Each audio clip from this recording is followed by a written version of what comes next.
சாதியாக மதமாக பிரிந்து கிடக்கிற வரை நாம் இதே நிலையில தான் இருப்போம்.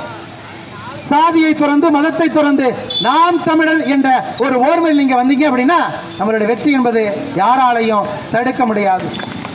இந்த 50 ஆண்டுகளுக்கு மேலாக இந்த இருபெரும் திராவிட கட்சிகள் தான் ஆண்டு இருக்காங்க. அதனால ஒரு நன்மை உங்களுக்கு நடந்திருக்கா? ஒரு நன்மை நடந்திருக்கா? நீங்க சொல்லுங்க, மனசாண்ட தொட்டு சொல்லுங்க.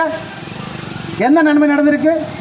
அவங்க இங்கே ஏதாவது நம்மளுடைய மக்களுக்கு ஏதாவது அங்கங்கே வாழக்கூடிய தொகுதியில் உள்ள பிள்ளைகளுக்கு ஏதாவது ஒரு தொழிற்சாலைகள், அந்த நிலமலம் சார்ந்த தொழிற்சாலைகள் ஏதாவது செய்திருக்கிறாங்களா?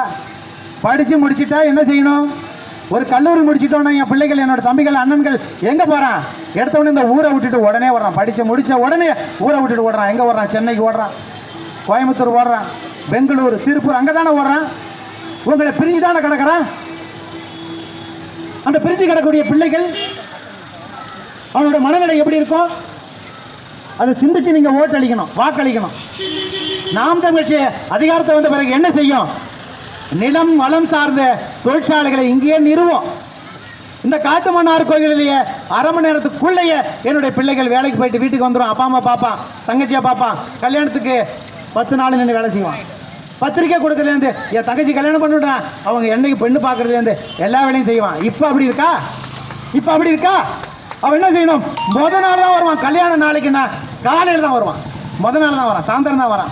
ஏன் அப்படின்னா அவனுக்கு வேலை கிடைக்கல. அவன் வேலை கிடைக்காம இருக்கு. அவன் எதுக்கு எடுத்தாலும் வேலைக்கு வெளியூரை தேடி தான் ஓட வேண்டியதாக இருக்கு. வெளியூரை தேடி ஓடணும்னா உடனடியாக போக முடியுமா?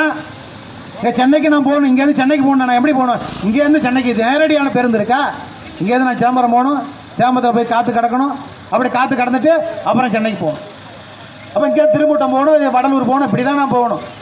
ஏதாவது ஒரு முக்கியமான பேருந்து வசதி இந்த காட்டுமன்னார் கோயில் தொகுதியில் இருக்கா? இதுக்கு முன்னாடி உத்தரவாதம் கொடுத்தவங்க ஏதாவது உத்தரவாதம் உங்களுக்கு செய்திருக்கிறாங்களா? இதுக்கு முன்னாடி அதிகாரத்தில் இருந்த சட்டமன்ற உறுப்பினர்கள் ஏதாவது செய்திருக்கிறாங்களா? மீண்டும் மீண்டும் நீங்க ஏன் அவங்களையே தேர்ந்தெடுக்கிறீங்க? அப்படி என்ன உங்களுக்கு என்ன செஞ்சுட்டாங்க சொல்லுங்க. சரி, எனக்கு இது செஞ்சுட்டாங்கப்பா அதனால வாக்களிக்கிறேன்ப்பா அப்படின்னு செய்யறீங்களா? நான் ஆரம்பத்திலேருந்தே இந்த கட்சியில் தான்ப்பா வந்துட்டேன், ஆரம்பத்திலேருந்தே நான் அதை சாதித்தாப்பா அப்படிதானே வாக்களிக்கிறீங்க? இவன் நல்லது செஞ்சிடான்ப்பா, இந்த மக்களுக்காக நிற்கிறான்ப்பா அப்படின்னு ஏதாவது நீங்க வாக்களிக்கிறீங்களா? நீங்க வாக்களிச்சு என்ன செய்றீங்க? எங்களுக்கு கஷ்டத்தை கொடுத்துட்டு போயிடுறீங்க. 50 ஆண்டுகளுக்கு மேலாக அவங்களுக்கு வழி விடுங்க தம்பி, வழி விடுங்க. 50 ஆண்டுகளுக்கு மேலாக என்ன செய்றீங்க? இதே கஷ்டம்தான். இந்த 50 ஆண்டுகள் பெருந்தலைவர் காமராஜருக்கு பிறகு இந்த தமிழ்நாட்டை ஒரு தமிழன் ஆளல. அந்த தமிழ்நாட்டை தமிழன் ஆளாதனால தான் எவ்வளவு பிரச்சனை. ஒரு தமிழம் சார்ந்த ஒரு தமிழன் இந்த தமிழ்நாட்டை ஆண்டா இந்த கஷ்டப்படக்கூடிய நிலைகள் வருமா?